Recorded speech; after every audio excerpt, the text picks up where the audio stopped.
Hello everyone. आज हम सैली Morgan की ऑटोबायोग्राफी माई प्लेस को डिस्कस करने वाले हैं। सैली मॉर्गन, इनका पूरा नाम है सैली जेन मॉर्गन और ये ऑस्ट्रेलियन अबोरिजिनल ऑथर हैं, ड्रामेटिस्ट हैं एंड एक आर्टिस्ट हैं।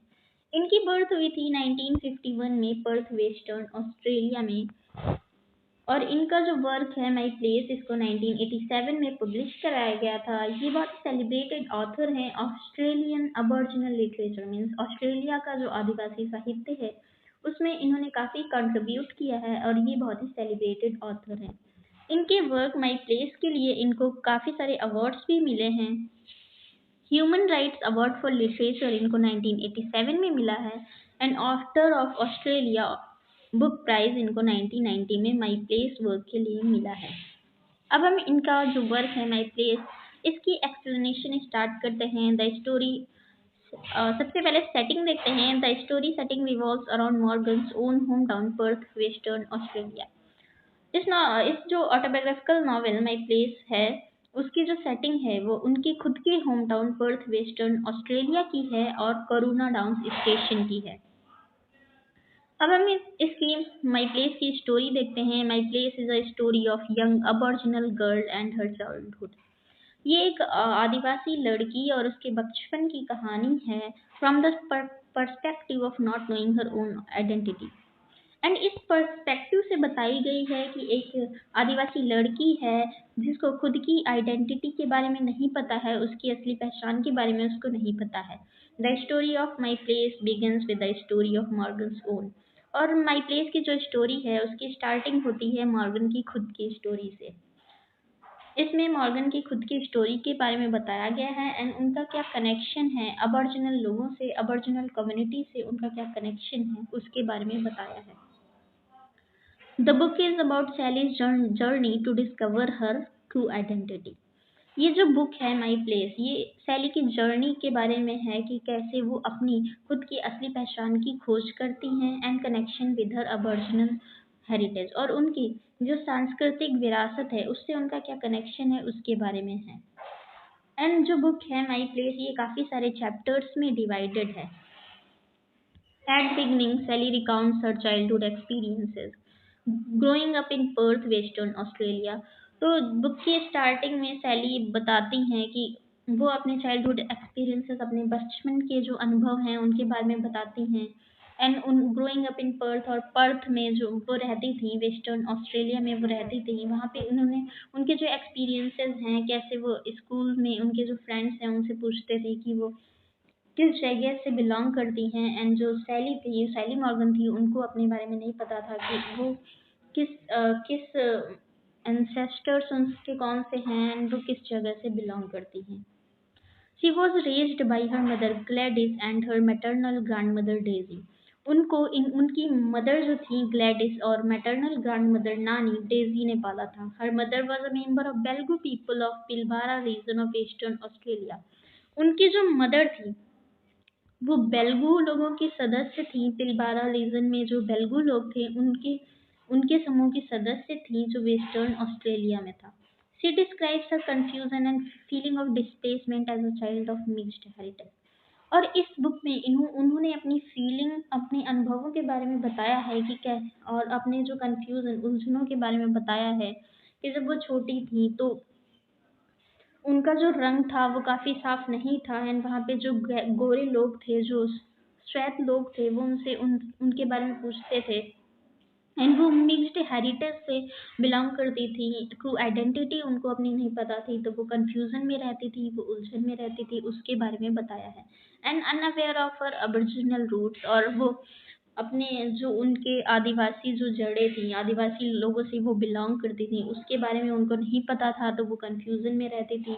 And at the age of 15 जब वो 15 साल की हुई तब उनको पता चला कि वो आदिवासी लोगों से बिलोंग करती हैं, अबरिजिनल लोगों से बिलोंग करती हैं, अबरिजिनल कम्युनिटी से बिलोंग करती हैं।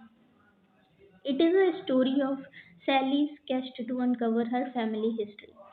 तो ये सैली जो अपनी फैमिली हिस्ट्री को अनकवर करना चाहती थी, अपनी फैमिली हिस्ट्री के बारे में जानना चाहती थी, तो ये उनकी भी स्टोरी है। तो Sally's quest to uncover her family history. And understand her cultural heritage, और उनकी जो सांस्कृतिक विरासत है उसके बारे में वो बाद में समझती हैं, उसके बारे में भी ये स्टोरी है। In 1982 Sally Morgan travelled back to her grandmother's birth place, और 1982 में सैली मॉर्गन अपनी ग्रैंडमदर के बर्थ प्लेस पर गई, and with the help of her mother, grandmother, and other relatives, she brings together the stories, experiences of her ancestors through ancestors. तो जब वो अपनी ग्रैंड मदर के बर्थ प्लेस पर गई तो उनकी वहाँ की जो जर्नी थी वो काफ़ी स्पिरिचुअल थी, और उन्होंने वहाँ पे काफ़ी कुछ सीखा, काफ़ी कुछ जाना, और उन्हें वहाँ पे अपनी मदर, अपनी माँ और ग्रैंड मदर नानी और अदर रिलेटिव्स की मदद से उन्हें काफ़ी कुछ वहाँ पे पता चला, एंड उनको काफ़ी सारी स्टोरीज पता चली, एंड उन्होंने वहाँ पे काफ़ी कुछ एक्सपीरियंस किया, अनुभव किया, एंड उनके जो एंसेस्टर्स थे, उनके जो पूर्वज थे, उसके बारे में भी वहाँ पे उनको काफ़ी कुछ पता चला। Through this process Sally learns about the struggle and resilience of aboriginal people, and जब वो जानकारी इकट्ठा कर रही थी, सबकी स्टोरीज पता कर रही थी, तो उनको वहाँ पे काफ़ी कुछ पता चला, और उन्हें वहाँ पे she learns about struggle and resilience of aboriginal people, और उनको पता चला कि जो अबॉर्जिनल पीपल हैं, अबॉर्जिनल कम्युनिटी है, जो आदिवासी कम्युनिटी है, समुदाय है, वो उन लोगों ने क्या कुछ स्ट्रगल्स फेस किए हैं, संघर्ष किए हैं, and resilience of aboriginal people, और आदिवासी लोगों के लचीलेपन के बारे में पता चला in the face of colonisation and discrimination. जब कॉलोनाइजेशन हो रहा था तब उनके साथ क्या कुछ हुआ, और उन्होंने काफ़ी कुछ फेस किया, काफ़ी स्ट्रगल्स उन्होंने फेस किए, और ये डिस्क्रिमिनेशन के बारे में भी है, बताया है इन्होंने अपनी ऑटोबायोग्राफी में कि जो अबॉर्जिनल कम्युनिटीज़ हैं उनके साथ डिस्क्रिमिनेशन होता है, भेदभाव होता है, उसके बारे में भी इन्होंने बताया है। अब हम फाइनल पार्ट जो माई प्लेस का है, उसका जो फाइनल पार्ट है वो the final part of the book focuses on सैलीज personal growth, वो उनकी व्यक्तिगत पहचान पर बेस्ड है। उसमें इन्होंने अपनी खुद की पहचान के बारे में बताया है, and the impact of new found knowledge on her identity, और जो उनको जानकारी मिली उसका उनकी आइडेंटिटी पर क्या प्रभाव पड़ा, उनको जो नया ज्ञान मिला उसका उनकी खुद की आइडेंटिटी पर क्या प्रभाव पड़ा। तो फाइनल पार्ट में, इस ऑटोबायोग्राफी के फाइनल पार्ट में इन्होंने उसके बारे में बताया है। अब हम माई प्लेस के थीम्स के बारे में अगर बात करें तो my place explores the theme of identity, family, cultural heritage, colonialism, resilience, and the impact of racism and prejudice on indigenous communities.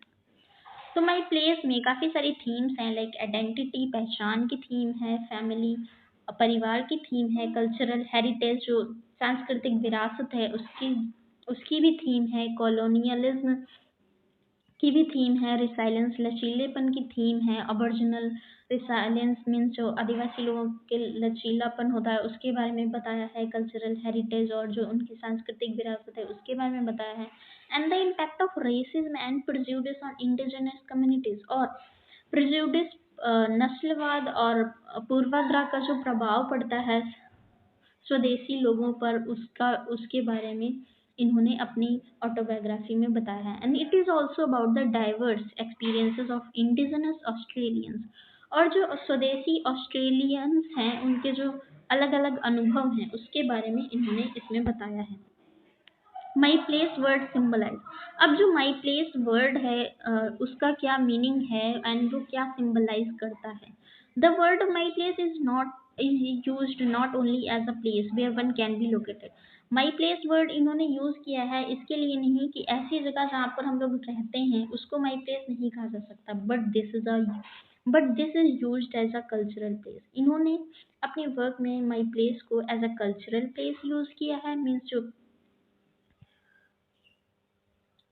Means जो सांस्कृतिक विरासत है, हिस्टोरिकल प्लेस, ऐतिहासिक जो स्थिति है उसके लिए यूज किया है, एंड द स्पिरिचुअल प्लेस, और जो आध्यात्मिक हमारा जो स्थान है समाज में उसके लिए माई प्लेस वर्ड को यूज किया है। The place we are a community with its all the history, culture, people and language can be located.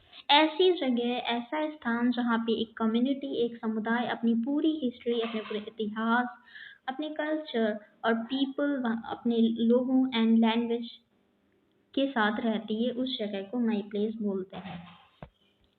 आगे देखते हैं significant work in Australian aboriginal literature. My place जो वर्क है वो बहुत ही इंपॉर्टेंट वर्क है ऑस्ट्रेलियन अबॉर्जिनल लिटरेचर का। मीन्स ऑस्ट्रेलियन जो आदिवासी साहित्य है उसमें ये एक बहुत ही इंपॉर्टेंट वर्क है, बहुत ही जरूरी वर्क है। My place is the most significant work as it tells not only about the ancestry discrimination. ये बहुत ही इंपॉर्टेंट वर्क है क्योंकि ये केवल एंसेस्ट्री और डिस्क्रिमिनेशन के बारे में नहीं बताता, मीन्स पूर्वज और भेदभाव के बारे में नहीं बताता, what they had to face और the process of constructing own identity. ये केवल अबॉर्जिनल लोगों के साथ जो भेदभाव होता है केवल उसके बारे में नहीं बताता, और मॉर्गन की खुद की ओन आइडेंटिटी के बारे में नहीं बताता, but it reveals a greater reality about the life. बल्कि इसमें ग्रेटर रियलिटी के बारे में बताया गया है, लाइफ की, जीवन की ग्रेटर रियलिटी के बारे में बताया गया है, एंड लोगों के बारे में बताया गया है, दोज हु आर ऑप्रेस्ड, ऐसे पीपल जो उत्पीड़ित हैं, जिनके साथ डिस्क्रिमिनेशन होता है उसके बारे में बताया गया है, and forced to migrate from their own cultural land. और ऐसे लोगों के बारे में बताया गया है जिनको खुद की कल्चरल नेटिव और ट्रेडिशनल लैंड से जिनको पलायन के लिए फोर्स किया जाता है, उनको वहां से जाने के लिए फोर्स किया जाता है, तो ऐसे लोगों के बारे में बताया है। This book is not only about to know racial identity. इसमें केवल खुद की रेशियल आइडेंटिटी के बारे में पता करना, इसके बारे में ये बुक नहीं है, but also about the people who face operation, बल्कि उन लोगों के बारे में भी इस बुक में बताया गया है, ऐसे लोगों के बारे में बताया गया है जो ऑपरेशन फेस करते हैं, मीन्स जो उत्पीड़ित हैं और जिन्होंने उत्पीड़न को फेस किया है, जिनके साथ गलत होता है, and struggles that they have to face. Inspire Aboriginal communities to write their own saga. My place जो वर्क है वो काफ़ी लोगों को इंस्पायर भी करता है to write their own saga. Means कि जो अबोरिजिनल कम्युनिटीज़ हैं, आदिवासी कम्युनिटी जो हैं, समुदाय जो हैं, वो खुद की लाइफ के बारे में लिखें। The work my place inspire communities to write their own saga, वो काफ़ी लोगों को इंस्पायर करता है कि वो कम्युनिटी समुदाय को इंस्पायर करता है कि वो खुद की गाथा लिखें, खुद की कथा लिखें, and also a reflection of peoples, और एक रिफ्लेक्शन है उन लोगों का, reflection of people's own memory in which people believe and imagine their own past heritage and culture. तो इनका जो वर्क है वो एक हिसाब से रिफ्लेक्शन है, प्रतिबिंब है, एक उन पीपल्स के लिए कि वो अब इमेजिन करें, अपने खुद के पास्ट के बारे में जानें, हेरिटेज विरासत के बारे में जानें, एंड कल्चर के बारे में जानें। तो यहाँ पे जो ऑटोबायोग्राफी है उसकी एंडिंग होती है। आई होप आप लोग को समझ आई होगी। Thank you for watching.